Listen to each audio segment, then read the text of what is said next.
Universo inflacionario. Esto nos lo dice la Odisea Cósmica. ¿Qué destino para el universo? De Gene Hackman. Los aspectos relativista y cuántico del universo, construidos sobre las dos grandes teorías de este siglo, fueron abordados en capítulos anteriores: la relatividad general y la física cuántica.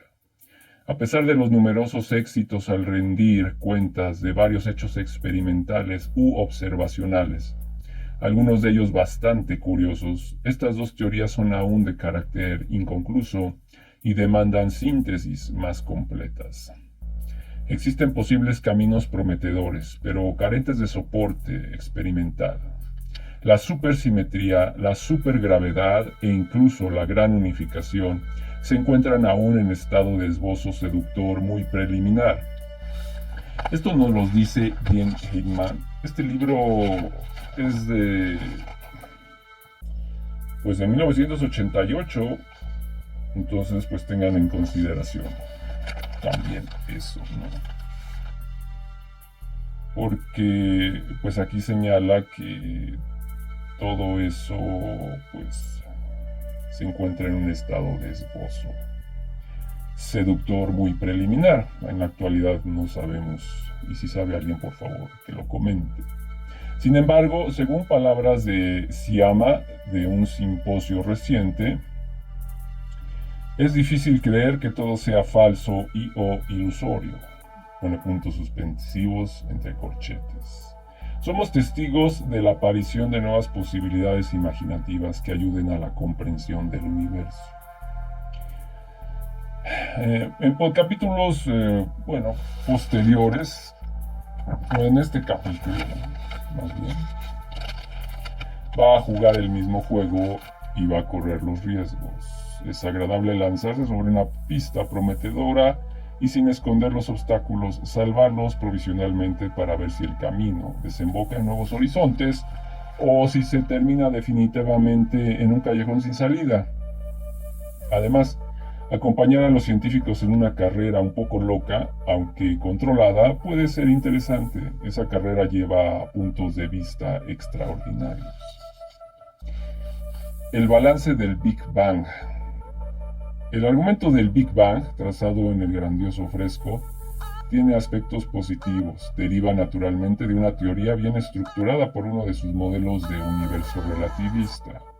Rinde cuentas sobre la fuga de las galaxias, sobre la irradiación cosmológica y sobre la abundancia primitiva de hidrógeno y de helio, luego del primer cuarto de hora de nucleosíntesis. También proporciona un posible acuerdo entre la edad del universo, que se deduce de la edad de las estrellas más viejas.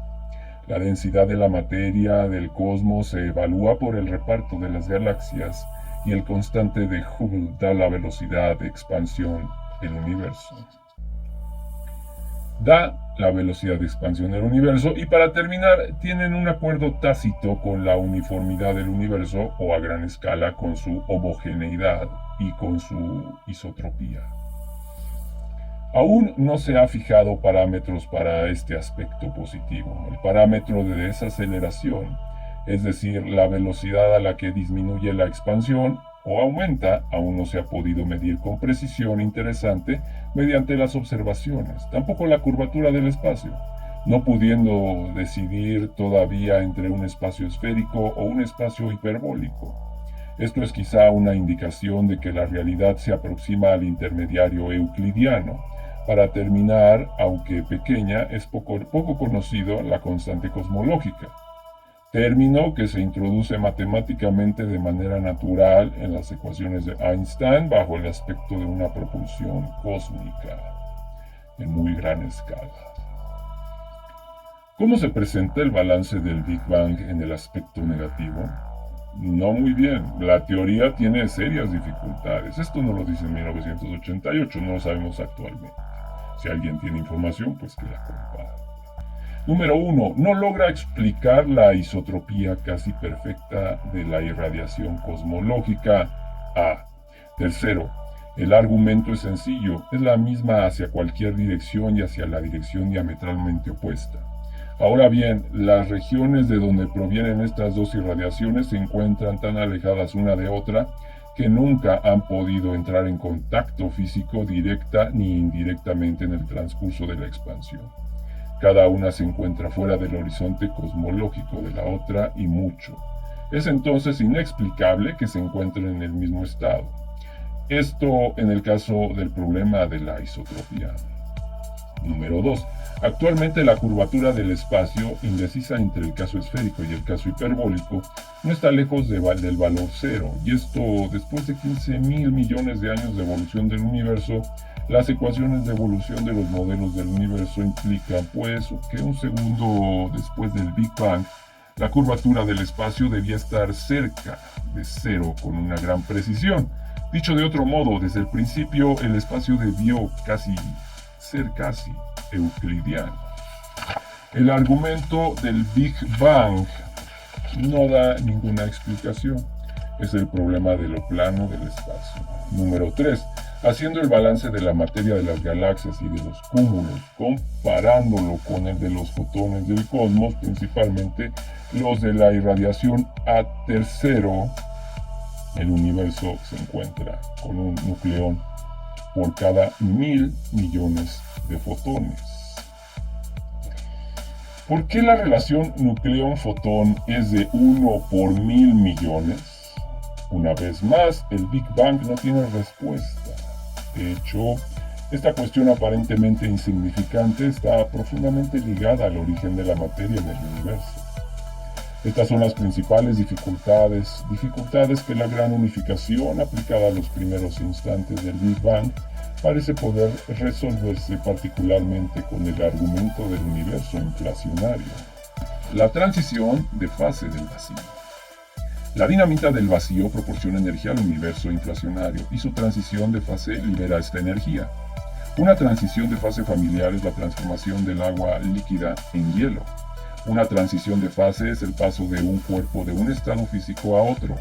El agua, por ejemplo, puede existir en 3 formas físicas: el estado de vapor o gaseoso, en el que las moléculas están perfectamente separadas unas de otras; el estado líquido, en el que las moléculas se amontonan unas sobre otras de manera desordenada; y finalmente el estado sólido o cristalino, en el que las moléculas también están amontonadas pero sujetas a ocupar lugares regularmente espaciados. El agua tiene pues 3 transiciones de fase posibles, entre las cuales están gas, líquido y líquido cristal, que se llevan a cabo a 100 grados y a 0 grados Celsius, bajo presión atmosférica normal. Interesémonos en la transición líquido-cristal, que tiene más semejanza con la de la dinamita del vacío. Los dos estados de agua líquida y hielo tienen entre sí 2 diferencias esenciales. Número 1. El estado líquido es totalmente simétrico. En el agua líquida no hay dirección privilegiada. Las propiedades del agua son las mismas en todas direcciones. Por el contrario, en el estado cristalino se rompe la simetría a lo largo de las aristas de la red cristalina. Las direcciones tienen propiedades diferentes a las que se observan en las otras direcciones, ya sea en óptica, en resistencia mecánica u otra. Cuando se hace la transición entre los dos estados, el líquido cristalino, se rompe la simetría de la teoría física que describe las propiedades del agua. Número 2. El estado cristalino posee menos energía que el estado líquido. La prueba está en que para transformar el hielo en agua líquida debe calentarse. Es el principio de las neveras. El hielo que rodea el almuerzo absorbe el calor que llega del exterior, lo utiliza para derretirse, impidiendo así que éste alcance a los alimentos. O bien recíprocamente, para transformar el agua líquida en hielo debe quitarse la energía. Es lo que hace el mecanismo de un refrigerador para hacer cubitos de hielo. Esta diferencia en el nivel de energía de los dos estados del agua proviene del hecho de que las moléculas de agua fijas en el orden regular de la red cristalina interactúan entre sí mediante sus electrones periféricos, colocados favorablemente, más fuertemente que cuando deslizan una contra otras en el estado líquido desordenado. En el caso del vacío a la manera de la gran unificación, la situación es similar. Ese vacío tan especial está más o menos poblado de bosones de Higgs, partículas que no se han confirmado de manera experimental. Primer obstáculo en la pista. El contenido energético del vacío, su nivel de energía, depende de la intensidad de los bosones de Higgs. Esencialmente existen dos niveles, como en el caso del agua. Número 1, un nivel de alta energía que corresponde al agua líquida, en el que la intensidad de los bosones es nula y en el cual el vacío es perfectamente simétrico. Número 2, un nivel de más baja energía que corresponde al hielo, conteniendo cierto número de bosones de Higgs y en el cual estos se disponen según valores privilegiados de sus propiedades, algo así como las direcciones privilegiadas de una red cristalina. Este estado de nivel energético menor solo existe por debajo de una temperatura crítica. La teoría dice 10 P 27 grados. De la misma manera que el hielo solo existe por debajo de 0 grados Celsius. Así, por debajo de la temperatura crítica 10 P 27 grados, el vacío puede tener transición de fase entre un estado simétrico sin bosones de Higgs en un alto nivel de energía y un estado de simetría rota con cierto número de bosones. Y un estado de simetría rota con cierto número de bosones en un nivel de energía inferior, cuando el vacío pasa del primer estado de vacío simétrico al segundo de vacío con simetría rota. Libera una energía enorme según la teoría, dada por la diferencia de energía entre los dos estados. Esta sería la manera en que la dinamita del vacío se libera durante esa transición de fase.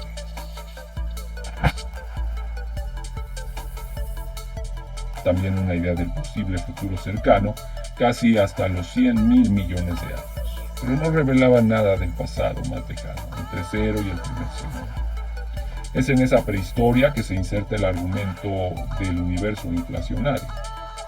Remontémonos de golpe a la edad 10 P menos 35 segundos. Es decir, imaginar en el lenguaje común e incluso en el lenguaje de astronomía cosmologista una duración tan corta. Si dilatamos un segundo hasta convertirlo en 15.000 millones de años actuales, 10p menos 35, se transforma en 10p menos 18 segundos, aún inimaginablemente pequeña, 10.000 veces más corta que el top más breve jamás realizado en el laboratorio. A pesar de esto, 10p menos 35 segundos tiene aún sentido en el marco de la teoría y ese hecho una conquista del espíritu humano poder empezar a aventurarse tan cerca del instante cero. En el momento 10p menos 35 segundos, el universo muy caliente y muy condensado se encuentra en expansión y se enfría, como en las épocas siguientes del fresco, según las ecuaciones de los modelos de universos relativistas de la relatividad general. En esa época memorable y sin embargo muy olvidada, la temperatura del cosmos bajó a 10p 27 grados. Es una época memorable puesto que a esa temperatura los fotones tienen la energía que corresponde a la masa de los bosones X de la gran unificación. Entonces, a partir de ese momento, los X solo podrán existir virtualmente, mientras que antes podían existir realmente y en número comparable al de otras partículas mediante el equilibrio térmico. Esta es en realidad la causa de la que la simetría de la gran unificación se rompa en la época 10p menos 35 segundos. La principal consecuencia es que el vacío simétrico de antes se podrá transformar por transición de fase en vacío de simetría rota.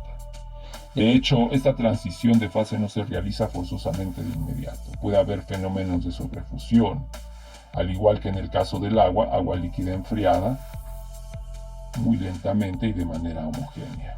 Puede permanecer líquida hasta varios grados por debajo de cero si no contiene impurezas ni sufre perturbaciones. Por ejemplo, choques. Es agua sobrefundida por debajo de cero. Pero un choque hace que se transforme inmediatamente en hielo, liberando brutalmente la energía correspondiente a esta transición de fase. O la energía correspondiente a esa transición de fase. Esto puede también sucederle al universo. Puede haber un tiempo antes de que el vacío simétrico se convierta en vacío de simetría rota. Pero entonces cada centímetro cúbico del espacio aún enfriado por debajo de 10p 27 grados por la expansión conservará dentro de sí la formidable energía que corresponde al estado de vacío simétrico, la dinamita del vacío, aunque esta dinamita no haga explosión puesto que la transición de fase aún no se lleva a cabo. cambiará por completo el comportamiento de la expansión del espacio, dándole otro aspecto a la velocidad de expansión ordinaria del Big Bang estándar. Ahí yace el secreto de la expansión inflacionaria del espacio, cuya idea y desarrollo teórico los debemos principalmente a H. Good del Instituto de Tecnología de Massachusetts y a A.D. Lind del Instituto Lebedev de Moscú. Bello ejemplo de la universalidad de la ciencia. Por desgracia, el sentido común cotidiano no capta bien su funcionamiento. En resumen, cada centímetro cúbico de espacio contiene una energía enorme debido al vacío simétrico, y esta energía sigue siendo la misma para cada centímetro cúbico, cualquiera que sea la manera en que evoluciona el tamaño del espacio. Este hecho, considerado desde el punto de vista del vacío, parece bastante natural, puesto que un centímetro cúbico de vacío es un centímetro cúbico de vacío, independientemente de la manera en que evoluciona el volumen del espacio en el que se encuentra ese centímetro cúbico. Sin embargo, considerándolo desde el punto de vista del comportamiento del espacio, esto implica que en el transcurso de la expansión cada vez se introduce más energía en el universo. Haciendo otra comparación, cada porción de espacio se comporta como un bloque de caucho. Cuanto más grande se hace el ser estirado por la expansión, más cerca de energía, puesto que debe de acumular energía en sus fibras elásticas. El vacío se porta como un gas a presión negativa. Esta presión negativa introduce un término suplementario en el que las ecuaciones de Einstein, la constante cosmológica, cuya introducción es igualmente normal matemáticamente hablando, actúa sobre la expansión como una repulsión cósmica. Esta repulsión cósmica, siempre igual a sí misma e inagotable, tiene como efecto empujar la expansión del espacio hasta un nivel explosivo exponencial con un vigor siempre renovado, en lugar de agotarse durante el esfuerzo. El resultado es que el espacio a partir de la época 10p-35s triplica sus dimensiones cada 10p a la menos 34s. 10p-34s. Según la teoría, esta inflación duraría hasta la época 10p-32s, cuando la sobrefusión se frenaría. Durante este periodo, el espacio habrá triplicado sus dimensiones, más de 100 veces sucesivas, 3 por 3 por 3 por puntos suspensivos igual a 10p 50 veces en total. Es la era inflacionaria de la expansión del espacio. Para resumir en lenguaje común este periodo extraordinario, partiendo de un estado muy condensado del espacio y muy caliente de vacío simétrico de la gran unificación, el universo atravesó, bajo la influencia de la energía de ese vacío, un periodo de su expansión inflacionaria que duró algo así como 10p-32s. Sus dimensiones sufrieron una dilatación gigantesca, agregando a cada nuevo centímetro cúbico desprendido de ninguna parte una energía enorme en forma de vacío simétrico. Lo más fantástico de este argumento es que, además de obtener un lugar disponible considerable para el universo, este lugar está provisto de dinamita. Si estas teorías resisten al desarrollo futuro del conocimiento, hay mucho material para dar que pensar a los espíritus metafísicos. Y después, la sobrefusión debe terminar algún día, puesto que la temperatura bajó demasiado por debajo de 10p a la 27 grados, mucho más que si lo hubiese hecho al ritmo comparativamente moderado de un Big Bang estándar. Sigue una transición brutal hacia el estado de vacío de simetría rota, con liberación inmediata de la energía de la dinamita del espacio simétrico. Es la segunda parte del argumento. En consecuencia, he aquí la tercera parte del argumento inflacionario.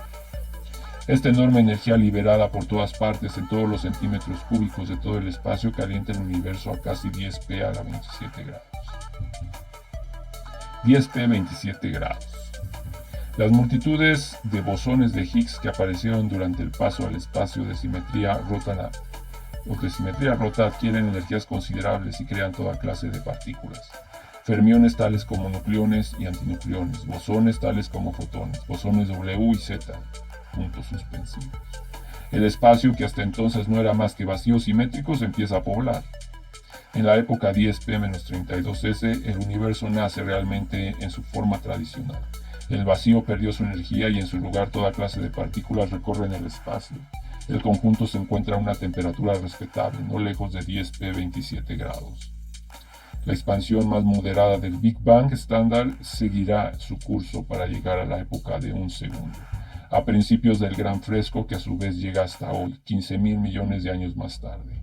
¿Quién puede decir si esto se confirma que el primer 10p-32s de la historia del cosmos es despreciable frente a miles de millones de años posteriores?